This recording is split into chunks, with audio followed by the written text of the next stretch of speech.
Itu kan ada istilah namanya Dalihan Natolu.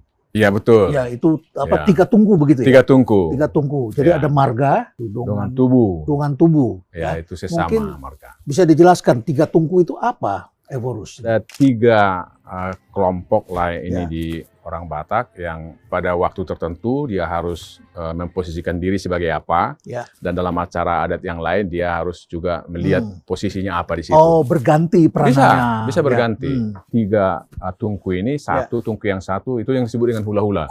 Hula-hula. Jadi ya. misalkan hula-hula kalau istri saya Ya. marga Boru Pangaribuan, Ya. maka marga Pangaribuan adalah hula-hula. Hula-hula. Itu ya. satu tungku. Sebagai saya Boru, Ya. nah ini saya harus hormat, saya harus melayani pada keluarga istri pada ini. ya, marga, keluarga marga istri. keluarga istri. Oke. Nah kemudian yang kedua adalah donga tubuh.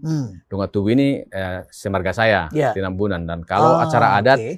saya harus berdiskusi dengan ini, nggak boleh diabaikan. Saya punya acara adat, saya harus bicara, tanya, harus betul-betul ini ada komunikasi. Nah, boru itu tadi, kalau boru, misalkan saya laki-laki, ada adik saya perempuan, itu boru saya, suaminya boru saya. Kalau saya ada acara adat, dia harus bekerja.